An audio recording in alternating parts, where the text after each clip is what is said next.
Well, I think the main defining issue in this election would be the fact that people are looking for relief. They want a better livelihood. They want a better livelihood and a better opportunities for their children. And as all of us know, we are going through a demographic dividend which is going to increase further in the coming few years, which is good, which should be very positive. So all the youngsters are looking for better opportunities. Okay. They would want a better life, and how is this life going to be available to them? That is the main issue. I think that will be the defining theme as to which is the party or the group of parties which are able to provide relief from the present day imposition of burdens that are continuously going on, price rise, growing unemployment, economic slowdown as a result of all this, and a better future, better opportunities for the youngsters. Surely I see a very important role for the left because, as we were talking, the important agenda in these elections is the alternative set of policies. And in the direction of that alternative set of policies, I think it's the left and left alone which has the clarity which we've just discussed, and that sort of a clarity being there with the left, I think it has a very important role to play. And if you look back in history also, whenever any alternative government was formed in the country, the left had an important role to play. Even when you had the UPA. Yes. And the left had an important role, and much of all these things that the UPA talks about, its Bharat Nirman programs, etc., were all, contributions that the left made to the Common Man program. So therefore, today's situation, I think what is the need of the hour is, of course, the very important element is that of stopping the country from being caught up in a morass of communal tensions and violence. Safeguarding India's secular democratic foundations, that is very, very important. Number one, I view the gentleman only as a prime ministerial aspirant, because I don't think a country like India will ever accept. Because what he is today, that he is the prime ministerial aspirant or a candidate of the BJP, but the BJP is the political arm of the RSS, and everybody knows that. So I don't think that in a country like ours, where such diversity that we have is not only religious diversity, culture, customs, language, etc. I mean, it's unprecedented in the world. I mean, there's no other country like India in terms of its diversity. Now, if that country has to remain one country and remain on the basis of solid foundations, which can only be on the basis of secularism and democracy. Now, these two pillars of India, people I don't think will allow them to be compromised at all.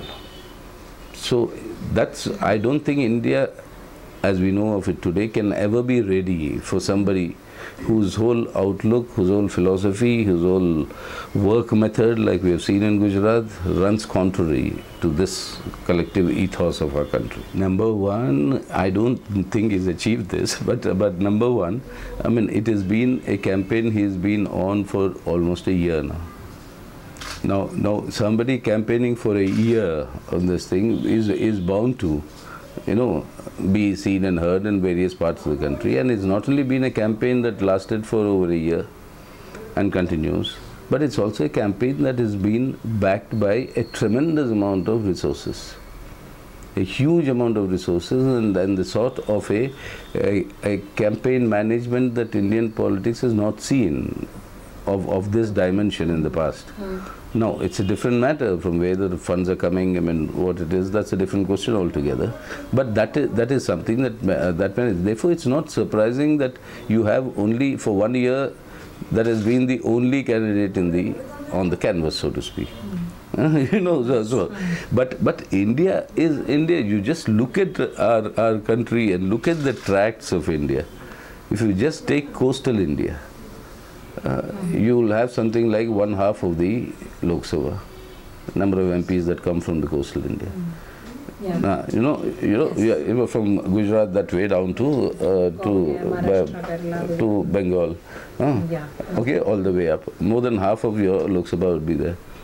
Now, where does the BJP stand in this entire tract? Now, what is the track record? Then, I mean, even if you take the so-called, what is called as the Hindi belt, I mean, that alone, that's only one half or less than that of the Lok Sabha. So, if you look at the brass tags, actually, you know, apart from all the hype that you find, if you look at the brass tags, I think the reality would be entirely different from what is being projected. Unfortunately, like you have paid news, you also have paid opinion polls, you'll have, you know, all sorts of things. This entire process, let's say, of coming together of non-Congress, non-BJP parties. If you remember, this entire process began much before this process began. Before that was a left parties convention, where we put out an alternative policy direction, according to us, which is what the country requires. We appealed to all the non-Congress, non-BJP parties, because knowing full well that neither the Congress nor the BJP would follow such a thing, that we'd appeal to them to consider our point of view. Now, that process was initiated, and then when it was officially declared that the Gujarat Chief Minister will be their official Prime Ministerial candidate, given the background of Gujarat riots, etc., we said that there is an urgent need for all the secular forces to come together on an anti-communal platform. So the first public expression of that was the anti-communal convention, anti-communalism convention that was held in Delhi. That is when all these parties had come together on a platform. After that, we said that we declare ourselves to work together on the floor of the parliament. That is when, that already by the time elicited all sorts of comments from the BJP, calling, you know, it's a third-rate front and things like that, etc. You know, that happened. After that, all that we've said was that India requires this alternative. And we've been very clear, and in fact, I've been saying this very often, and I still believe in it, that the Indian electoral history teaches us that no front which actually formed the government, the front was never formed pre-election. So this time also it will be post-election only. You see, he may end up being the team B for BJP, perfectly possible. Remember, she was the railway minister under Vajpayee. She was railway minister also under Dr. Manmohan Singh. So they can do business either way.